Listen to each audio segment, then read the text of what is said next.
"Mom, shut up, racist grandma!" shouted my 7-year-old son Tommy, in the midst of the deadly silence that had settled over the dining room. My mother-in-law Dorothy's fork stopped in midair, a piece of potato still stuck on it, as her eyes widened in pure shock. Across the table, my father-in-law Robert slowly set his wine glass down on the table, the red liquid swirling from the force of the impact. "What did you say, child?" Dorothy's voice came out like a venomous whisper. "Tommy, go play upstairs," my wife Jennifer said quickly, but it was too late. The bomb had exploded right in the middle of the Morrison family's Sunday dinner. "My name is Marcellus, I'm 34 years old, and I just watched my innocent son destroy 2 years of thinly veiled racial tension with a single honest sentence." Robert rose from the table so abruptly that his chair fell backward with a thud against the hardwood floor. His 6'3" frame seemed even larger as he pointed a trembling finger in my direction. "You," he growled, his deep voice echoing through the elegant dining room. "You filled my grandson's head with these ideas." The atmosphere in the Morrisons' colonial home, with its walls lined with family portraits and antique furniture, suddenly felt suffocating. The grandfather clock in the corner continued its methodical ticking, contrasting with the electric tension that filled the air. "Robert, please," Jennifer tried to intervene, but he cut her off with a sharp gesture. "No. 2 years of putting up with this man in our family, and now he's indoctrinating Tommy against us." Dorothy nodded vigorously, finally finding her voice. "I always knew this would cause trouble. I warned you, Jennifer. I warned you from the first day you brought him here." Tommy, who had stopped on the stairs when he heard the shouting, came down a few steps and whispered, "Daddy, why is Grandpa mad? Did you not like that I defended Mommy when Grandma said that nasty thing about you?" The silence that followed was deafening. That nasty thing had been a comment about how I, a black man, was obviously using Jennifer to climb the social ladder. Dorothy had whispered this to Jennifer in the kitchen, thinking I couldn't hear her because I was talking to Robert in the living room. But Tommy had heard everything, and when Jennifer firmly corrected her mother, my son proudly announced that "Mom, shut up, racist grandma." It was the first time anyone had called Dorothy what she really was, racist. And now, seeing Robert tremble with rage as he stared at me as if I were a threat to his family's existence, I understood that the 2 years of innocent comments, harmless jokes, and disapproving looks had come to an end. The mask had fallen. "Marcellus," Robert said, his voice low but loaded with venom, "I think you'd better leave my house. Now." I remained seated, calmly cutting my piece of meat. Not because I was disrespecting him, but because part of me already knew this moment would come. Dorothy and Robert Morrison had tolerated my marriage to Jennifer only because she had forced them to accept it. But tolerance is not acceptance, and I had mentally documented every microaggression, every loaded comment, every look of contempt over the past 2 years. "Tommy heard something he shouldn't have," I said calmly, and repeated it with the honesty of a child. Perhaps the question isn't why he said it, but why he had something like that to hear. If you're following this story of family courage and want to see how this explosive situation unfolds, don't forget to subscribe to the channel. Robert's face turned beet red. His fists clenched at his sides, and for a moment I thought he was really going to come at me. Dorothy gripped the edge of the table so tightly that her knuckles were white. But what they didn't know was that I had been preparing for this moment for months. Every racist comment, every disapproving look, every attempt to make me feel inferior, it was all meticulously documented. And what came next would prove that underestimating a man because of his skin color was the biggest mistake the Morrison family had ever made. The silence that followed my words was broken by the harsh sound of Robert's heavy breathing. He was shaking, not with fear, but with a pure rage that seemed to consume all the oxygen in the room. "How dare you," he whispered, his voice laden with a barely contained threat. "Come into my house, eat our food, and then have the audacity to accuse us?" Dorothy finally found her voice, rising from her chair with an affected elegance that barely concealed her fury. "Robert, you don't have to explain yourself to him. Jennifer, dear, you have to choose. Your family or this resentful man." Jennifer looked at her mother with an expression I knew well, that mixture of disappointment and determination that appeared when she was about to make a final decision. "Mom, you just confirmed exactly what Tommy said. I didn't say anything racist." Dorothy exploded, her mask of refined womanhood finally slipping. "I just pointed out facts. Men like him always have ulterior motives." "Men like me?" I asked calmly, still chewing my piece of meat. What exactly are you talking about, Dorothy? The question caught her off guard. For 2 years, she had made her poisonous comments when she thought I wasn't paying attention, or disguised them as maternal concerns whispered to Jennifer. Being confronted directly made her visibly uncomfortable. You know very well what I'm talking about, she muttered, avoiding my gaze. But I knew she wouldn't have the courage to repeat in front of me what she had been saying for the past 2 years. Like at Jennifer's birthday party last year, when Dorothy commented to her friends that men of his race were always very aggressive in bed, and that she was concerned about her daughter's safety. I had heard everything from the kitchen, where I was getting ice. Or like last Christmas, when she asked Jennifer in front of me if I really had a college degree or if it was one of those quota programs. When Jennifer explained that I had graduated from Stanford with honors in engineering, Dorothy just muttered, "Oh, that's nice," without any conviction. Or the countless times she forgot my name at family events, calling me Jennifer's husband, even after 2 years of marriage. When corrected, she would always laugh nervously and say, "Oh sorry, so many names to remember." The cruelest moment was 3 months ago, during Jennifer's cousin's baby shower. Dorothy had pulled my wife aside and whispered loudly enough for me to hear, "Honey, have you thought about what it will be like when you have children? The kids are going to be so confused about their identity. What if Tommy grows up looking more like, his side?" Jennifer had turned pale and replied that our family was perfect just the way it was. But Dorothy had planted the seed of doubt she wanted to plant. "Robert," I said, wiping my mouth with my napkin and slowly getting up, "you're right. I should leave your house." A flash of victory crossed his eyes. He thought he had won. "But first," I continued, "I want you to know that Tommy wasn't the first person to overhear you. For the past 2 years, you've been much less discreet than you thought." Dorothy's face paled. Robert frowned, trying to process what I was saying. "Every comment about my natural aggressiveness. Every time you questioned my professional qualifications in front of guests. Every forgetfulness of my name.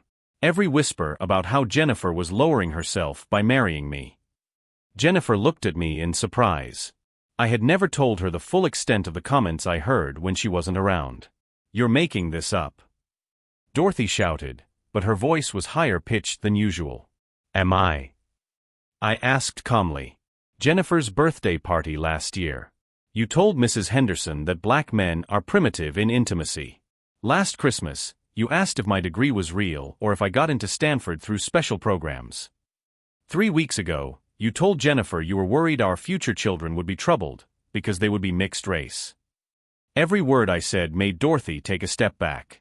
Robert looked from me to her, seeing her silent denials and understanding that every accusation was true. "And you, Robert," I turned to him, "you who always change the subject when I talk about my engineering work. Who forget to invite me to the family men's activities.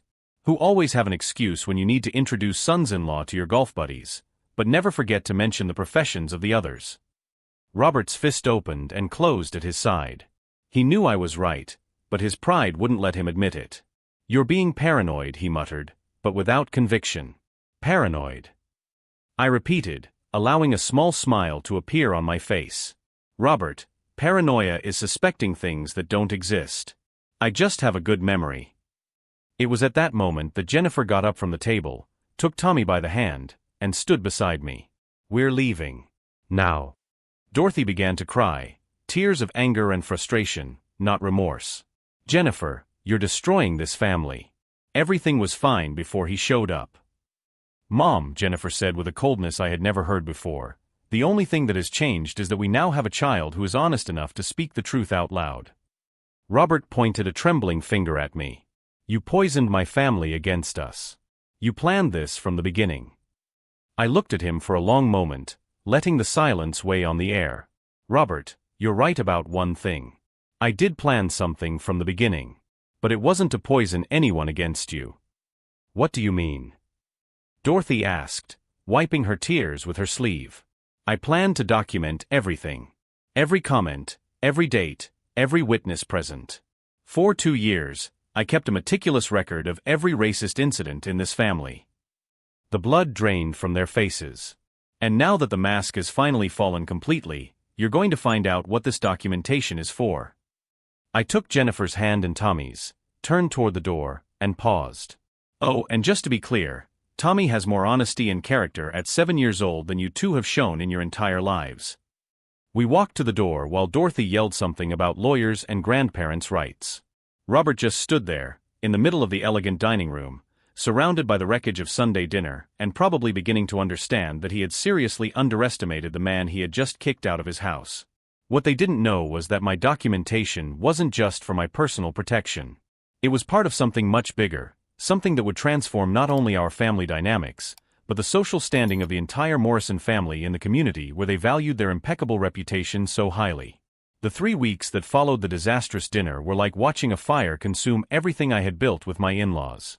Robert wasn't content with kicking me out of his house that Sunday. He launched a meticulous campaign to erase me completely from the Morrisons' existence. The first attack came the following Tuesday. Jennifer came home from work with red eyes from crying. "My dad called my boss," she whispered, collapsing onto the couch in our living room. "He said you were unstable and negatively influencing our family. He suggested that maybe I needed support in making important decisions." My fist clenched involuntarily. "He did what?" "Even worse," Jennifer continued, "he called Tommy's school. He said he was concerned about what our son was learning at home about race relations. He implied that you were indoctrinating a child." The coldness that took hold of my chest at that moment was unlike any anger I had ever felt.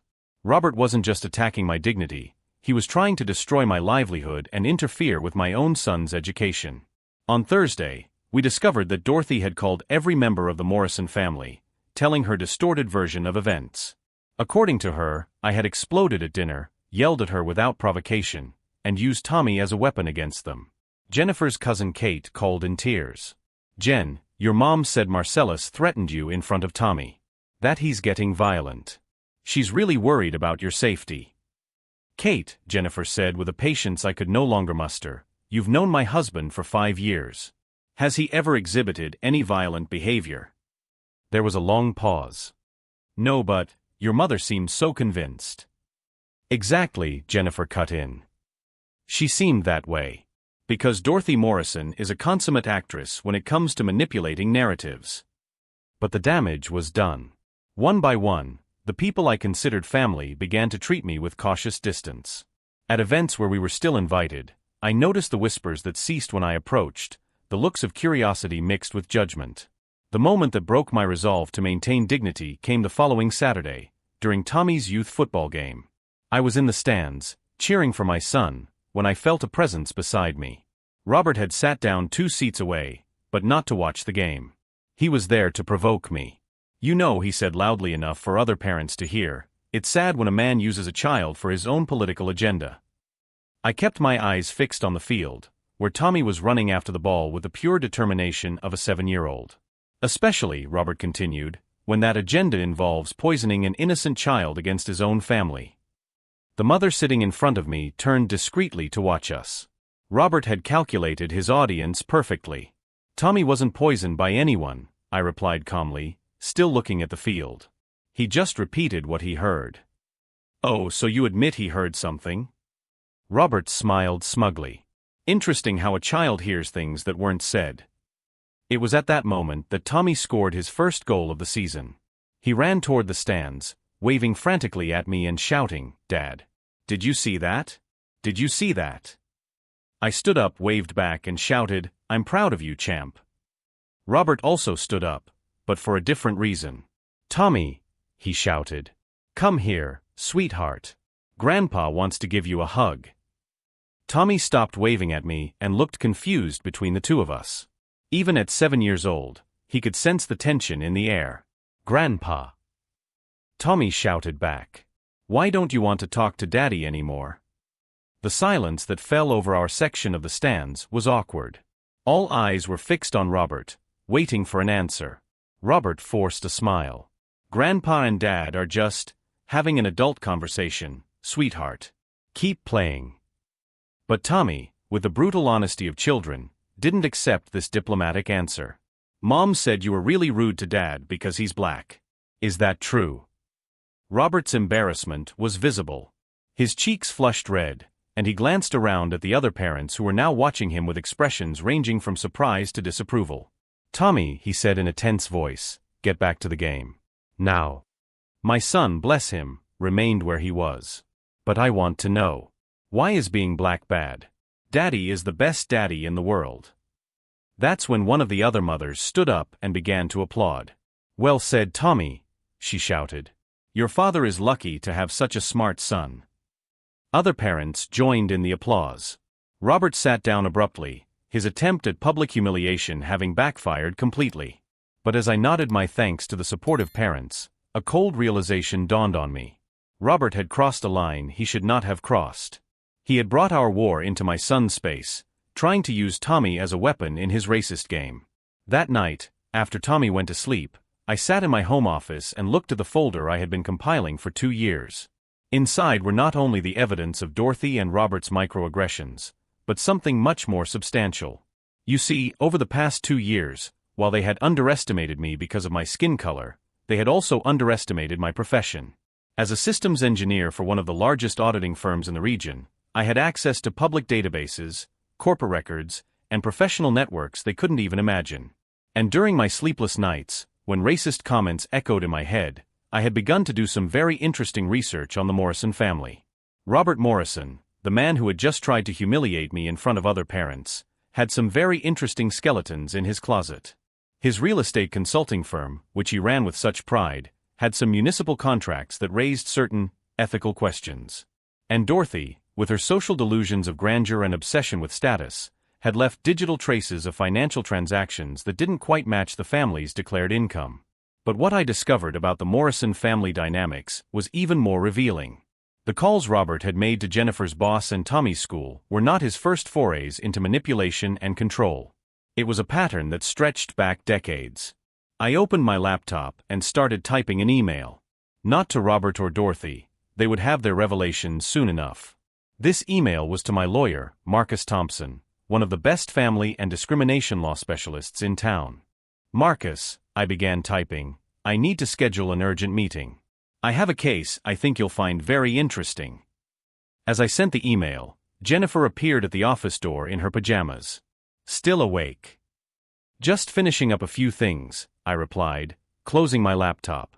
She came over and put her hands on my shoulders. Marcellus, I know my parents were horrible. But maybe it's better if we just get away from them. Start a new life, without all this drama. I turned to look into the eyes of the woman I loved, the woman who had stood by me even when it meant opposing her own family. Jen, you know I would do anything for you and Tommy. I know. Then trust me when I say that what I'm about to do isn't out of anger or revenge. It's to make sure no other family has to go through what we went through. And to teach Tommy that sometimes when someone tries to knock you down for who you are, you don't just get back up, you make sure they can never knock anyone else down again. Jennifer studied my face for a long moment. What are you planning? I smiled for the first time in weeks.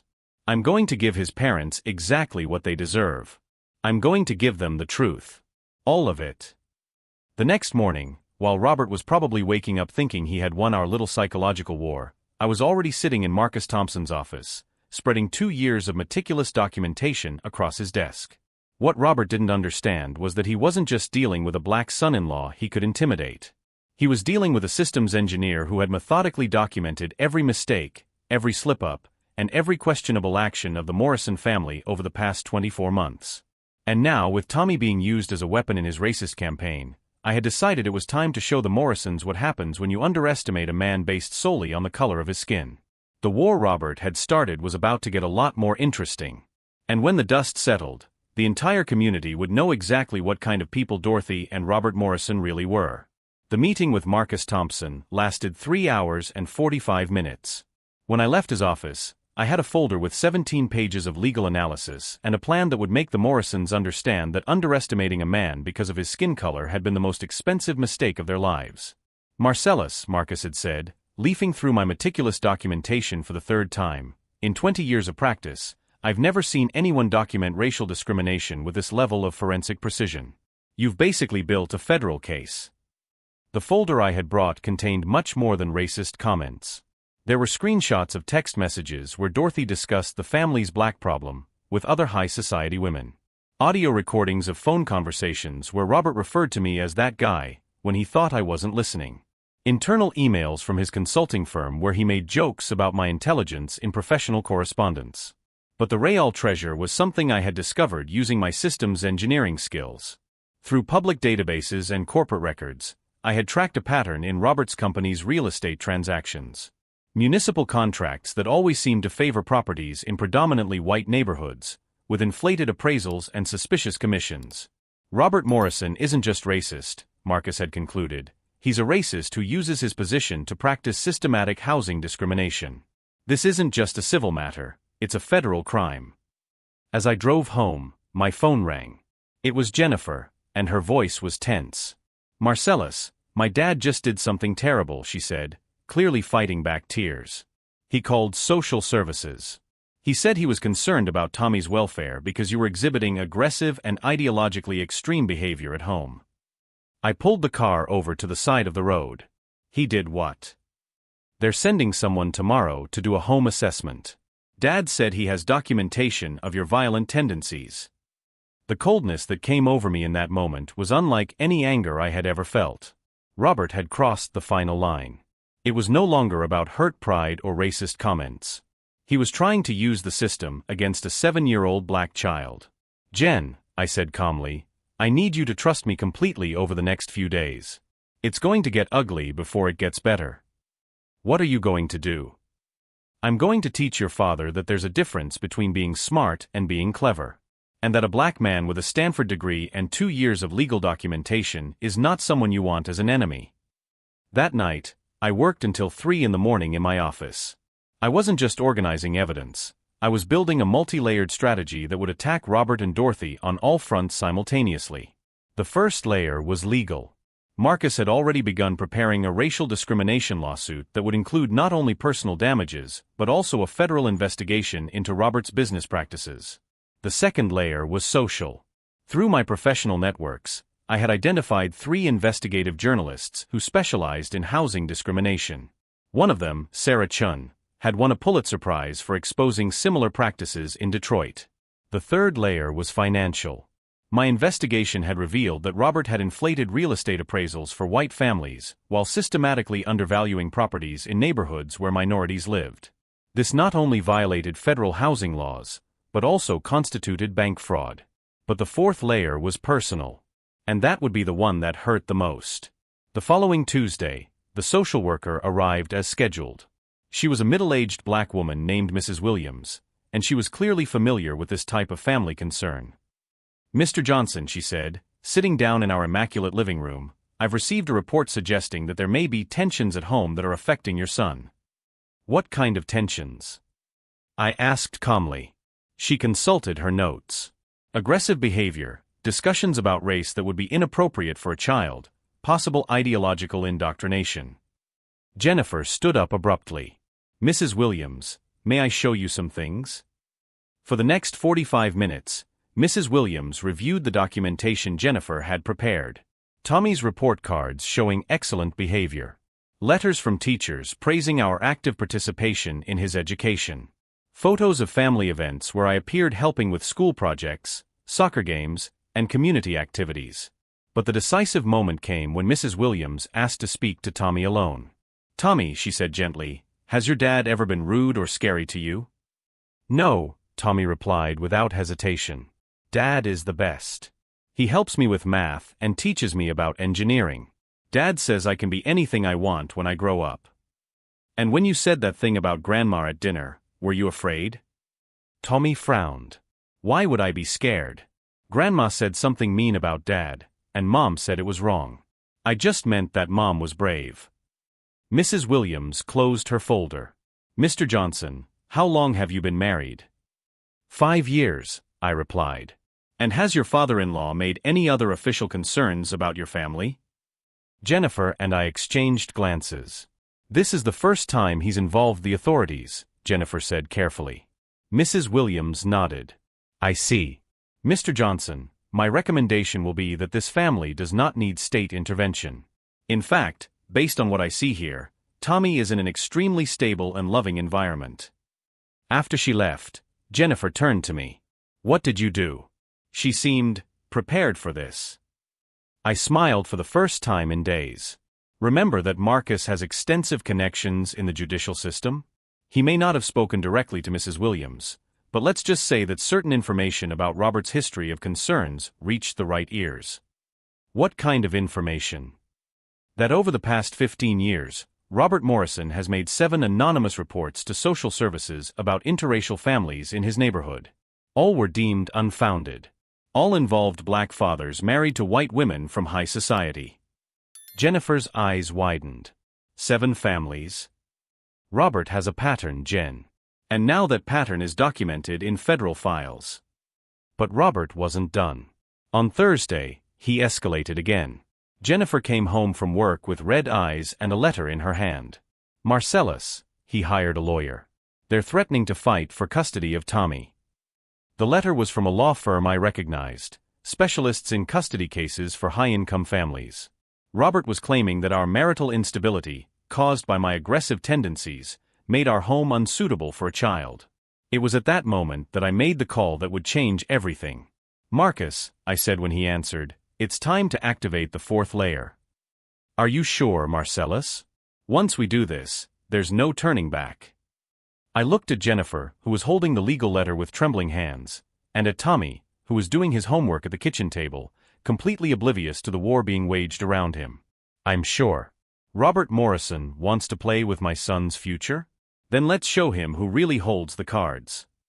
If you're following this journey of how one father turned racial humiliation into legal justice, be sure to subscribe to the channel, because what comes next will show that underestimating a man because of his skin color can have consequences that last for generations. On Friday morning, the first bomb dropped. The local newspaper published an investigative report titled, "Local Businessman Under Federal Investigation for Systematic Housing Discrimination." My phone rang 3 minutes after it was published online. It was Robert, and his voice was unrecognizable. "You bastard," he hissed. "You don't know who you're messing with." "Robert," I replied calmly, "I haven't even started. This was just the warm-up." What Robert didn't know was that Sarah Chun had spent 2 weeks investigating his company. She had discovered that in 8 years of municipal contracts, Robert had never approved a single real estate appraisal that benefited a non-white family. Not one. But there was something else. Something I had saved for the right moment. Through my contacts in the tech industry, I had discovered that Robert maintained a private WhatsApp group with other real estate entrepreneurs. A group where they shared racist jokes and discussed strategies for keeping certain properties in the right hands. Marcus had subpoenaed the entire group as federal evidence. The phone rang again. This time it was Dorothy, hysterical. "Marcellus, you have to stop this. Robert could go to prison." "Dorothy," I said calmly, "you had 2 years to treat me like a human being. You had 5 years to accept that your daughter chose a black man and be happy for her. You had 7 years to simply love your grandson without trying to protect him from half of his genetic heritage. We never. You tried to destroy my career, interfere with my son's education, and use the legal system to separate me from my family. Now you're going to find out what happens when you mess with the wrong family." I hung up the phone and looked at the next folder on my desk. Inside was the evidence that would turn Robert Morrison from aggressor to national example of what not to do. And the best part? He himself had provided all the documentation I needed. Monday, 7 a.m. My phone rang 15 times in 10 minutes. Marcellus. It was Jennifer, calling from work. "Have you seen the news?" I was sitting in my office, watching CNN with a cup of coffee, watching the headline that was breaking nationally: "Federal investigation exposes housing discrimination network in multiple states." Reporter Sarah Chun was live in front of Robert's company. What began as a local investigation has turned into a federal case involving dozens of real estate entrepreneurs in 6 different states. My phone vibrated. It was a message from Marcus. "Marcellus, you need to see this. The FBI just executed simultaneous search warrants at 17 offices." I smiled. The 4th layer was working perfectly. 20 minutes later, Robert showed up at my door. He didn't ring the bell, he didn't knock. He was pounding on the door with his fists. "Open this door now," he yelled. I opened it calmly. Robert was unrecognizable. Disheveled hair, red eyes, wrinkled shirt. Behind him, 2 media cars were parked on the street. You destroyed my life, he whispered, shaking. Robert, I replied calmly, you destroyed your own life. I just documented it. The FBI confiscated all my computers. My company is shut down. Dorothy is in the hospital with a panic attack. I felt a pang of remorse for Dorothy, but then I remembered the 7 families he had attacked before us. You know what's interesting? I said, letting him in. For 2 years, you underestimated me because I'm black.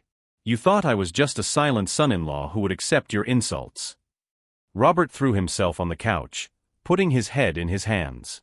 But you know what you didn't understand? I'm a systems engineer specializing in digital data tracking.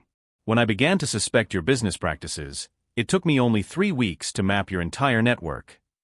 Robert raised his head. What network? The WhatsApp group with 47 real estate entrepreneurs. The shared spreadsheets with racial codes for appraisals. The municipal contracts coordinated to exclude minorities. Robert, you documented everything. His face paled. You thought you were dealing with a humiliated son-in-law. In fact, you were dealing with a federal digital crime expert who spent 2 years collecting evidence of a criminal operation that had been going on for decades. We never. Robert, I interrupted, last night, the FBI offered me immunity in exchange for full cooperation. I declined because I never committed any crime.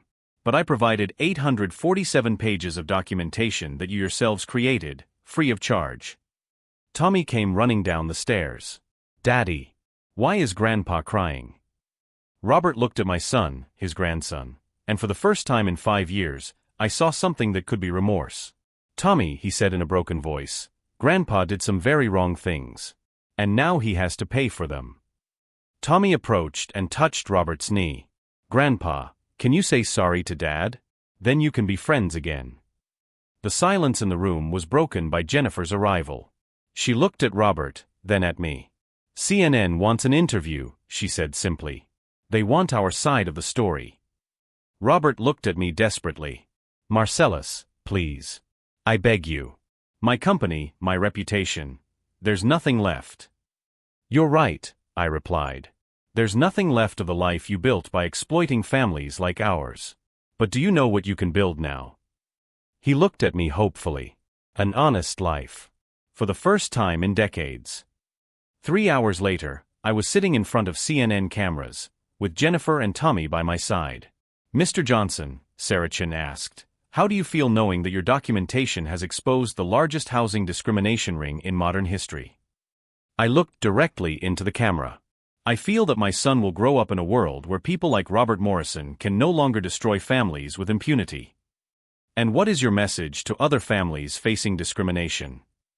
I smiled, thinking of Tommy hearing my answer years later. Document everything. Maintain your dignity. And never let anyone make you believe that you are less than you really are. The interview ended, but the real satisfaction came the next day when Marcus called me. Marcellus, I just heard. Robert has pleaded guilty to all charges. He will cooperate fully with the federal investigation. And Dorothy?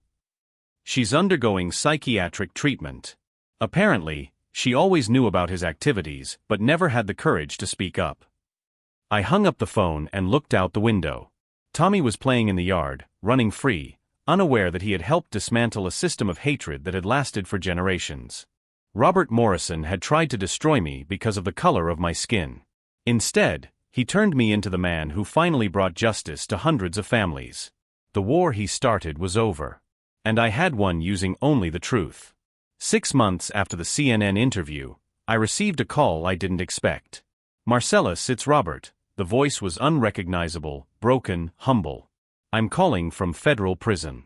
Can you come visit me? I looked out the window of my new downtown office. My anti-discrimination consulting firm had grown exponentially after the national exposure. Families from across the country sought me out to document similar cases. Why would I do that, Robert? Because, there was a long pause. Because I need Tommy to know that Grandpa understood. 3 weeks later, I was sitting in a cold visiting room, looking at a man who seemed to have aged 10 years. Robert Morrison, the arrogant businessman who had tried to destroy my family, now wore an orange uniform and had deep circles under his eyes. They put me in a cell with a 19-year-old black man, he said, without looking at me. Marcus. He asked me why I was there. When I told him, he laughed. He said he knew dozens of families like yours. Robert finally looked up. Marcellus, I destroyed the lives of hundreds of people. Not just yours. Hundreds. I know, I replied calmly. The federal investigation found 342 families directly harmed by your practices. How did you put all this together? I smiled for the first time since I had walked in. Robert, you spent 5 years underestimating me because of the color of my skin. You thought I was just a quiet black son-in-law. You never asked about my education, my work, my skills. I'm a specialist in forensic analysis of digital data. When I began to suspect systematic discrimination, it took me only 6 weeks to map your entire operation. The racial codes in your spreadsheets, the coordinates with other businessmen, the targeted contracts, you documented every crime. Robert put his head in his hands. Dorothy has been hospitalized for 4 months. Severe depression. She finally admitted that she always knew everything. And Jennifer? My daughter hasn't spoken to me since the day of the sentencing. She said she didn't know the father I revealed myself to be. Silence stretched between us. Finally, Robert continued, young Marcus in my cell said something to me that I can't forget. He said, Mr. Morrison, you had 5 years to get to know your son-in-law as a human being. Instead, you chose to see him only as a skin color. Now you're paying for wasting that opportunity. Marcus is right. Marcellus, Robert looked directly at me, when I get out of here in 18 months, I'm going to devote the rest of my life to making amends for what I've done. But I need you to tell me, what can I do for Tommy? For my grandson. I thought of my son, now 8 years old, who had become a little activist against prejudice at school. Tommy didn't fully understand what had happened to his grandfather, but he knew that Daddy helped many families to be treated with respect. Tommy is fine, Robert. He is proud of the father he has. As for you, when you get out, seek out the 342 families you harmed. Start by apologizing. One by one. Robert nodded, tears streaming down his face. What about Dorothy? Dorothy needs to get treatment first. Then maybe she can be part of the solution. As I got up to leave, Robert called me back one last time. Marcellus, will you forgive me? I paused at the door. Robert, forgiveness isn't something you receive. It's something you earn through your actions. Start with the 342 families. Finish with your own. 2 years later, I receive Christmas cards from families I've never met personally, but who have benefited from the investigation my documentation initiated. Changes in federal law now protect thousands of people from housing discrimination. Tommy, now 10, sometimes asks about Grandpa Robert. Dad, is Grandpa learning to be a better person? He's trying, champ. And you know what that teaches us. What? That it's never too late to change. But also that we must always fight injustice before it spreads. Last week, Dorothy called me for the first time in 3 years. She was out of the hospital, in therapy, and volunteering at a community center in underserved neighborhoods. Marcellus, she said in a frail voice, I don't expect forgiveness. But I want you to know that I dedicate every day to understanding the harm I caused. Dorothy, what matters now are your future actions. Can I see Tommy someday? When he wants to see you, Dorothy. And when you prove that you've really changed. Robert was released from prison last month. I heard that he is living in a simple house, working in construction, and has been visiting each family harmed by his practices in person. Marcus, the young man who shared a cell with him, came to see me last week. Mr. Johnson, your father-in-law helped me a lot in there. He taught math to illiterate inmates, shared his commissary with those who had nothing. I think he's really changed.